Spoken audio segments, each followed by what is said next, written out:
থেকে হয়তো বেরোলাম মাকে আনার জন্যে, কেন মাতৃরূপের আমাদের বাংলার সেবা, আর মাকে আনার জন্যে বহুদূর পথ যেতে হবে। সেই পথে যাওয়ার জন্য আমরা এক ঘটি জল আর একটা আম পল্লব নিয়ে চলে গেলাম, কারণ জলটা আমরা ছিটা দিতে দিতে নিয়ে আসবো। আর কোথাও না কোথাও গিয়ে এই জলটা যখন ছিটা দিচ্ছি, তাহলে ঘটির জলটি আমাদের কমছে।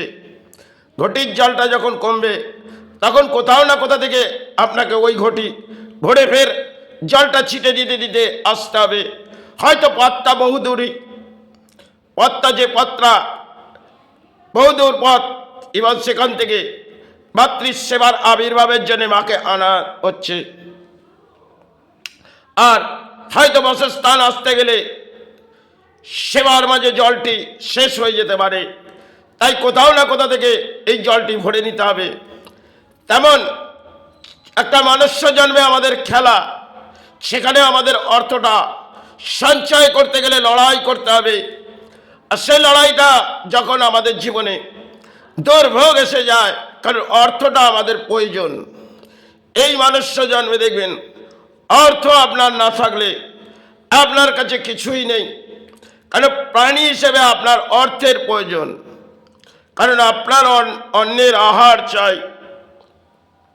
আর সেই অন্যের আহারের জন্যে আপনাকে লড়াই করতে হবে, যাতে কর্মের পেছনেও যে কোনো কারণবশত আপনাকে লড়াই করে এগিয়ে যেতে হবে।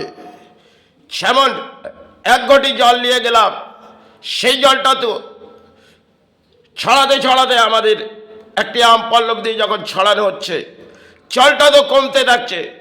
তেমন আমরা অর্থটা নিয়ে যখন খেলা করছি, এই অর্থটা আসবে আর যাবে, আপে ডাউন। আর যখন এই অর্থ আমাদের কাছ থেকে আসা যাওয়ার খেলার মাঝে আমাদের এই অর্থের প্রয়োজন হয়, সেখানে আমাদের কর্মের লড়াই থাকে। আর সে লড়াই আমাদের মনুষ্য জন্মে করে যেতে হয়, কারণ লড়াইটা না করলে অর্থ আসবে না। আর অর্থ না হলে আপনার প্রাণের ভোজন হবে না।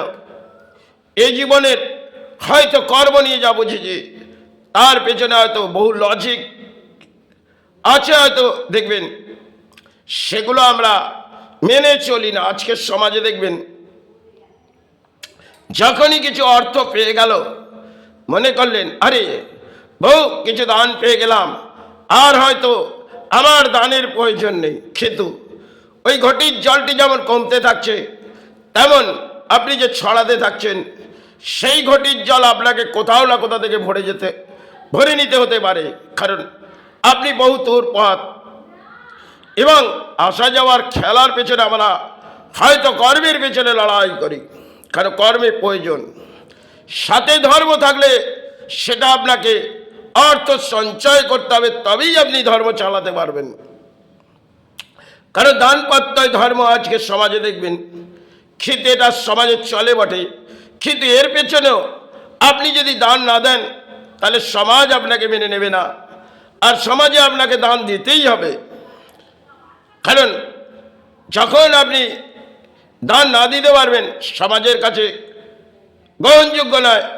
কারণ ধর্মের মাঝে আপনি আশ্রয় নিলেও আপনাকে সমাজে দান দিতে হবে। যাই হোক, যখন একটি দেখবেন ঘটি, তাতেই যখন জলটা কমে গেল, সে ঘটিতে তো আমাদের আবার ভরে নিতে হবে। তেমন আমাদের কর্মের পেছনে লড়াই করতে গেলে অর্থটাকে আবার সঞ্চয় করে নিতে হবে।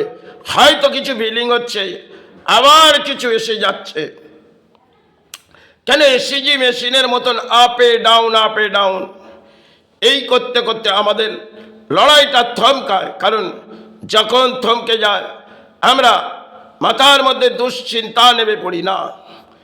লড়াই সর্বসময় করার চেষ্টা করো। লড়াইয়ের পেছনে সফল চাই বিফল। ধর্মের আশ্রয় একটা সময় ব্যাখ্যার হয়তো অনুভব দিয়েছিলেন, আজকে সেটা আমরা হারিয়ে ফেলেছি। কারণ এই যুগে দেখবেন অর্থ ছাড়া কিছু চেনে না। হয়তো বাঁচতে গেলে অর্থের প্রয়োজন আছে, কিন্তু সৎ কর্ম নিয়ে অর্থ সঞ্চয় করুন। অসৎ কর্মের অর্থ কোনোটাই তো আপনার সাথে যাবে না। যাবে আপনার কর্ম, সেই পথেই এগিয়ে যান। হয়তো এই সেবার মাঝে যা কিছু বুঝেছে, একটি ত্রিশূল হয়তো হাতের মধ্যে রইল, কিন্তু সেটা একটা শিবের শক্তি, ব্রহ্মা বিষ্ণু মহেশ্বর। কিন্তু সেই শক্তি আপনি কখনো ভাবলেন সেটা নিয়ে যখন ঘুরছে, এতে তো কিছু বুঝছি না, না হৃদয়ে হয়তো ভাতৃ হতে পারে, হৃদয়ে গুরু হতে পারে, সেটাই করে যান।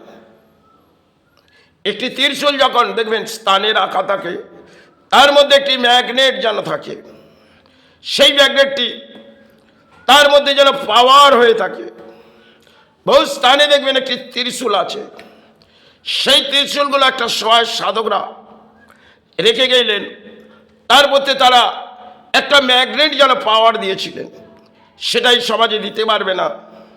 কারণ একটা ধর্মের মধ্যে একটা ম্যাগনেট, তাদের দেহের মধ্যে একটা ম্যাগনেটের মতন পাওয়ার থাকে, তারা সেই সেবাগুলো করে আমাদের ধর্ম জাগিয়ে গেল। একটা সবাই যারা মামা করে করেছিলেন, তাদের অদ্ভুত ইতিহাসটা আমরা হয়তো ভুলে গেছি, আর তারা সেবা জাগিয়েছিলেন। তারা হয়তো গোপনভাবে আজকে দেখবেন সমাজে এনজয়ের সেবা, একটা সবাই তারা সাধনা করেছে, তাদের সেবার গুণাগুণটা ভাতৃ ছাড়া আর গুরু ছাড়া কিছুই ছিলেন না। তারা এত উৎপাত হতেন না, তারা দর্শন করে মাকে ডেকে যেতেন। এটাই তাদের জীবনযাত্রার একটা লজিক দিয়ে গেলেন। আজকে সেটা আমরা বাংলার মাঝ থেকে হারিয়ে ফেলেছি।